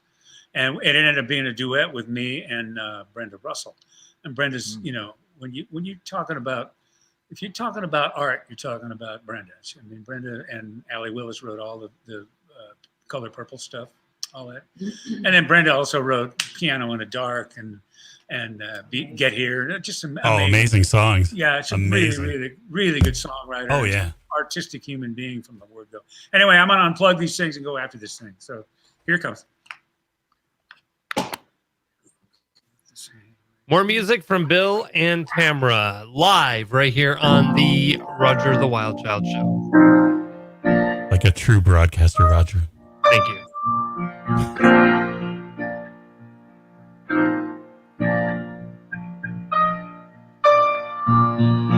I get the feeling something ain't right. You walk away silhouette in the night. All alone, I keep telling myself, be strong, believe in yourself. You throw the dice just to let them go. Pick up the pieces of my crystal ball. Why in the world would I need someone else? Oh no, I'm fooling myself. Something tells me that it's too late to turn back now. I know I've got to find a way to show you somehow. If you're not the one for me, where will I go? Where my nights are lonely. Maybe there's a chance we'll see. Oh, surrender, 'cause I don't want to lose you now. Another dream I'll never tell. Lost to the bottom of my wishing well. I'll let it go to see where we stand. Oh no, it's out of my hand. We've come so far just to relay.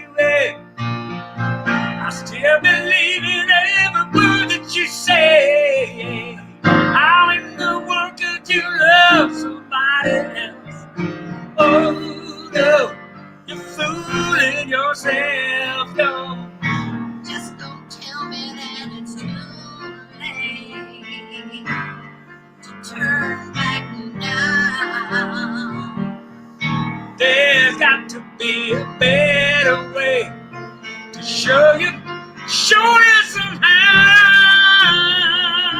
If you're not the one for me, where will I go? Where my nights are lonely.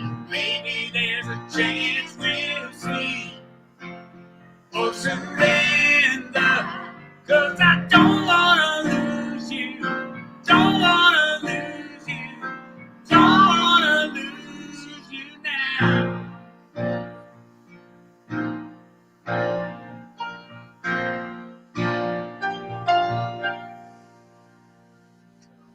Wow. It's a little shorter. Yeah, you don't want to hear the sax solo that isn't there. It was awesome. Air sax. Tom, where That are was you? great. Loved it. You two are awesome. That was just great. They Fantastic. can't hear you. Isn't that a I cool know. song? We were saying you guys were great. That was so awesome. Thank you so much. Hey, Tom, Bruce Geitch sent us a tune, just a track that he had sitting in his stash, right? You know, in his Pro Tools folder. He sent the tracks, and I just played it back, just on my blown speakers on my laptop. And Tamara said, "Give me that." I'm writing it now. And I said, "No, we're writing this for the album." Nice. And I went, I called Bruce. I said, "Who's on bass?" He said, "It's George Hawkins." And I was almost went into tears because Georgie died a couple of years ago. And he's still, we're working on an album for Tamara right now. And there's a tune in there we cut a while back that George is on. So George has been on almost every solo album I've done. Wow. Except for the Foster, the early Foster thing, but with the Matheson thing, and all the way from Burn Down the Night up to the lately, there's always been at least one song with George on it. The last solo album, George Hawkins and Bruce Keitch and me wrote a good portion of the record. And then, sang. I mean, this guy's just amazingly great musician, and we lost him maybe 2.5, 3 years ago. Just I miss him like crazy. It's nutty.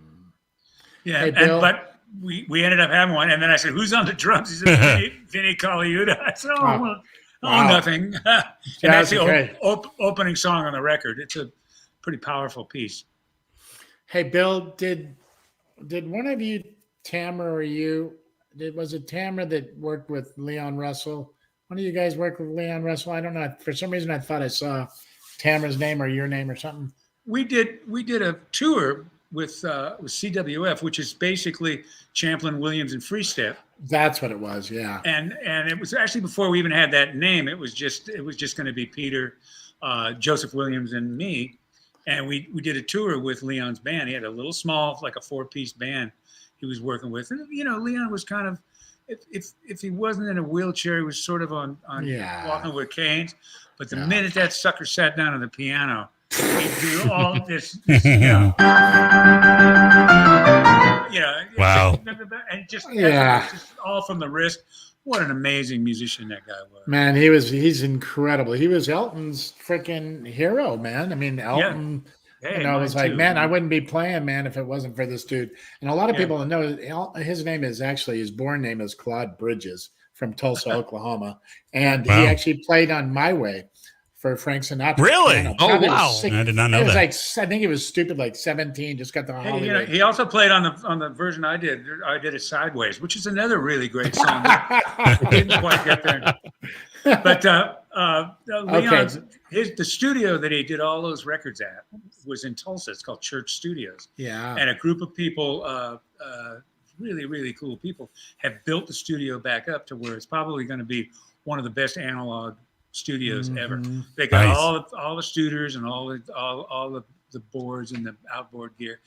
Great equipment, great stuff like that. And Tamara and I are going back to go with Grady Nichols' band. We're going to go in and do a whole night there. Kenny Loggins is going to do it. Nice. That'd be cool. Not the show that I'm doing, but they're going to bring in somebody and just kind of build it around their career, sort of like what we're doing here. Yeah. Except it'll be all music. I won't be swearing as much as I do. Sorry, Mom. No. And do you play sax, Bill? I mean, I used to, yeah. I was going to say, man, I don't think I've ever seen you play sax. The first Sons album, I'm horrible at it. I don't do it all the time. The first Sons album, I played baritone sax all through the record. And because it was a couple of years after I was out of high school, and I played Barry sax in high school band. So I had the chops to play it. I just wouldn't, kind of hard to play baritone sax or trumpet, which I learned also, and sing at the same time. It's a little bit of a bitch to do. Right. But, I could probably play them both, but I can sing too. Yeah. But and Doc Kupko, a couple of years after, I don't know, maybe 15 years after I met him one day when Tower of Power first came out, Doc said, "Hey, Bill, who was your Barry player on that Sons on the Loosen Up Naturally album?" Man, I copped his whole scene. I said, I love it. Doc, that was me. I love oh, it, man. Shit, really? You play Barry? And I said, yeah, I mean, how can you say no to a saxophone with a spit valve on it? That's what I'm talking about. I remember going into this little Mexican restaurant in Tarzana, and Tower of Power was like, remember when they play in that little Mexican restaurant right on Ventura Boulevard? It was like, this is Royal Tower Peso. Power. It was Royal Peso. Yeah. And it was like you walk into a little Mexican restaurant, no stage, no nothing, man. And it's like in the corner. And here's Francis Rocco, man, the freaking human metronome. And I think everybody's just, and Doc's in there. And you're going, I cannot believe I'm in a freaking Mexican. This is what was great about LA back then. You'd come out of the right, Bill. It was awesome. Hey, the last time I saw Toto live was at the House of Blues. Really? And Bobby was still in the band. Yeah. Not the first era, because Bobby left, and then about 16, 17 years later, they got him back for a while, and then he bailed out again, and they got, then they got. I think it might have been right at that point they got Joseph, and Joseph's been doing great. He's been singing. Yeah, House of Brews. House of House of Blues, yeah. House of Brews. House of Brews. Well, Bill Champlin, I do want to thank you very much for amazing. What an amazing night. Hour and a half of time with you is amazing, and we're blessed to have you on the show with us. And I do want to thank you so much for taking your time and Tamara's time to play some music for us and for our audience. Thank you. That was amazing. That was awesome. Yeah, you guys were amazing. Thanks for singing that song for me too. Just an amazing rendition, and thank you so much. Yeah, I mean, I'm sorry about my piano playing. You're great. You're great. That thing is a bitch. I gotta practice it whenever we go out. Because Tamara and I'll go just do duet gigs. Okay. Some of it will just run, tracks with no singer on it, and some of it we just play piano or Rhodes or piano. Or That's whatever. awesome. And here's what Glenn. Sorry, Bill. Here's what Glenn Campbell said, man, towards the end of his career. He was like, "Ladies and gentlemen, if you do it perfect, they expect it that way every time," because he had made a mistake. It was great, man. I was like, "Ladies and gentlemen, if you make a mistake, if you do it perfect, they expect it that way every time." I was like, I tell them at work every day. Hey, Guess what do you expect? I mean, it's a little late to tell us to Glenn, you'll never do it perfect. It ain't right. Well, yeah, that's what happened. And sadly, it was later at the end towards him, and so it was. Yeah, I mean, he was an amazing guy. I mean, one of my first studio experiences, I was about, I want to say 15 or 16. I went into a studio, and they had me sing on this track that they brought up from Los Angeles, and it was a commercial for White Levi's, right? And it became a national final. If you know what that is, that means it hits all the stations, all the way across the country. And the guys who did it paid me $50. Wow. A couple of years later, I found out what a national final is supposed to pay the singer. No. It would be about $100,000, and this guy filed an after contract for him singing it. Oh, they were so nice to us. But the guitar player on the track that they had was Glenn Campbell. Wow, So, I mean, crazy. Glenn was one of the guys, and so was Leon Russell. Those two guys were part of the kind of always rotating wrecking crew. Wow, those guys played a lot. Glenn, and Leon could read the fly shit off the page. and as we found out with David Page and David Foster and all these other guys, the piano player and the date, the producers in there, calling up, finding out what kind of pizza everybody likes while the piano player's producing the gig. Nice. And I remember the group Dick and Dee Dee. Oh, mountains high and the valley so deep. Leon was on the date. He was the guy that suggested the drummer take a tom-tom, put it on the snare, and go, the mountain high and the valley so deep. Yakka-takka-dak.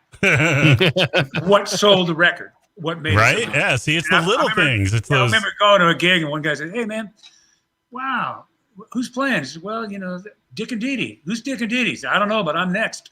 "Oh, well." Oh, no. Wrong. She was a sweetie pie. I mean, they were That's really cool awesome. people, very nice people. Well, anyway, thanks, Bill. Thank you very much, Bill. Yeah, we appreciate it. We used to back all those guys up, Jan and Dean, and wow, Dickie, really? Righteous Brothers before Phil Spector came along. Wow. We were the band in Marin County that used to back them up. The Righteous Brothers. The Opposite Six was the name of the band. Cool. Wow.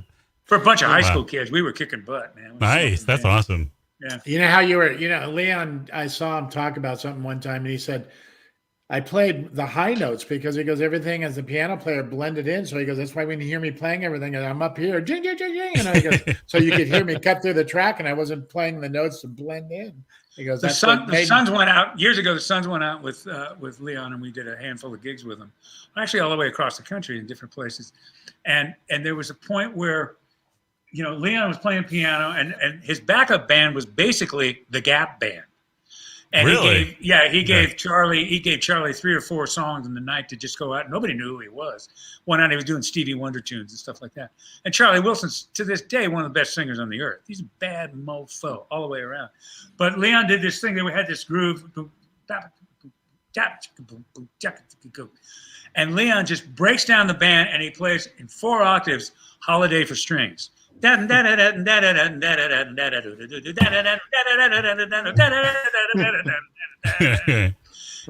with 4 octaves, like this. I can't even do it at this tempo, but he would do it. You know, all in octaves. Wow. And I mean, I would have been, my hands would have gone like that because my arms would have been just stuck. And he just does it with his wrist. I mean, it was such a cool piano player on so many levels. It's such a great. How about we end it with this, Bill, right here too? Because I won't keep talking and swapping stories. When you write a damn song like "Song for You" that's been cut by 1,000 fucking people, man, you're the shit. Yeah. I got to learn the thing for this thing we're going to do. We got to do something by Leon at this gig at the church thing. It's going to be September 25th. Dude, do Masquerade, man. You'd sing the shit out of Masquerade. Well, Song for You. I mean, that too. I didn't even know about that song until I heard Donny Hathaway do it, and we could do an hour just on Donny singing. That guy changed the world. The way he sang. I mean, up until a certain point, I had a vocal teacher telling me, when you have the word M, the letter M or N, you know, the word and or the word momentum, right? Mm-hmm. You go momentum. You know, you say momentum, and that style is basically for stage singing with no microphone.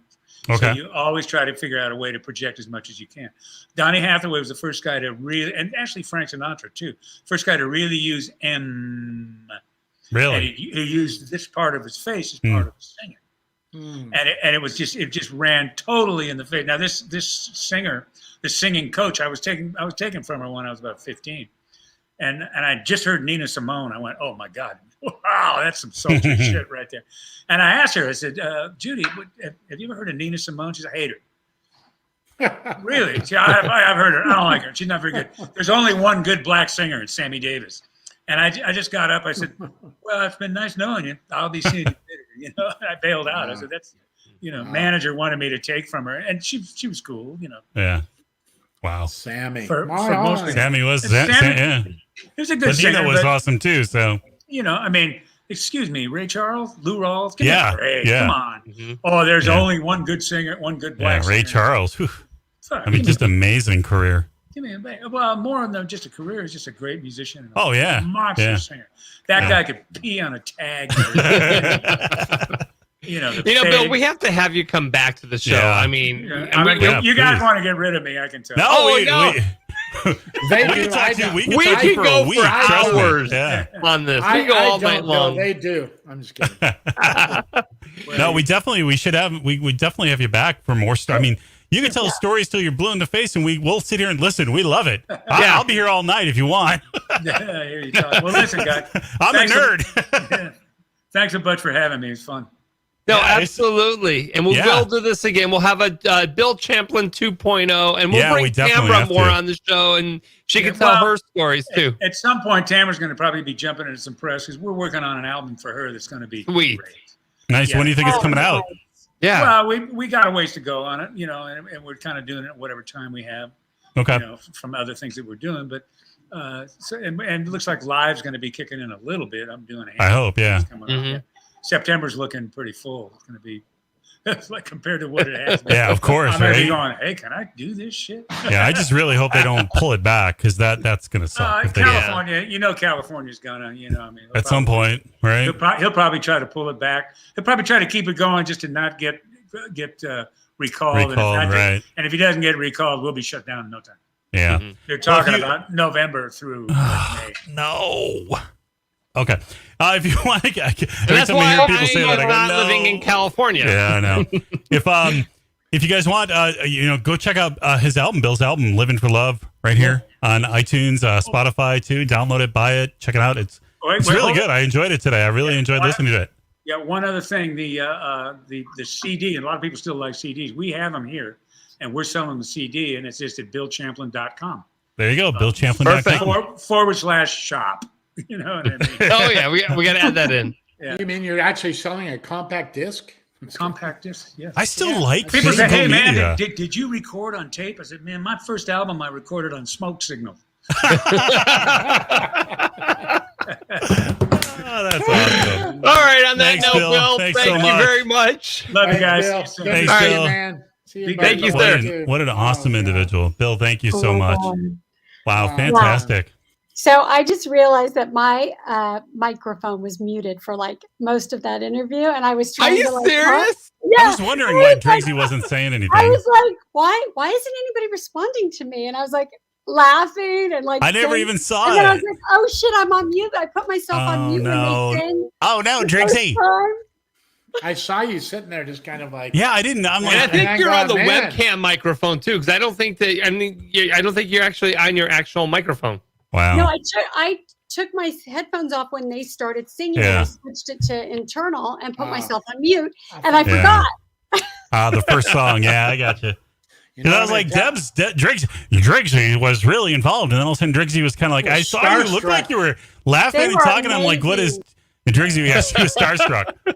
They were. That was fantastic. It was so much fun. Bill is such a awesome person. What a great show. Listen, there's a time and a place to chime in with jokes and stuff, but man, his stories. Oh, I could listen to Bill tell stories all day, all night. I was like total fan of those stories, and I love any stories. I am a huge fan of David Foster, and after watching his documentary and then hearing his side and the stories, I was like, oh my god, this is so unreal. Well, it's great to also hear Jason, because talking to Jason, we hear Jason's side of things, we hear Bill's. It's such a great dynamic, and to hear those stories and hear how they kind of gel and everything came about, and just the fun of recording music back in the day, and everybody seemed to kind of know everybody, and I mean, like I said, I could listen to Bill tell stories about that time in that era forever, because it's the music that I grew up on. So like I could hear it till like After the Love Is Gone is one of the first recollections of songs that I remember. I mean, I it's like one of like a staple of like a song in my head that I was singing over and over again. Prom.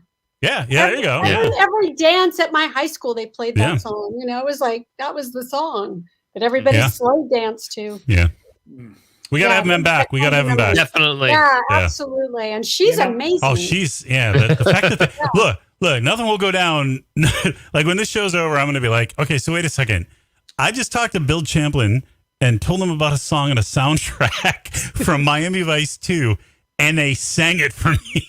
I'm in heaven. So what a great night for me. How beautiful is that? I'm going to tell you guys something though. Go listen to some of Tamara's solo stuff, because I'm going to. I'm going to check her out. Sitting in the background there, and it's the weird audio from this.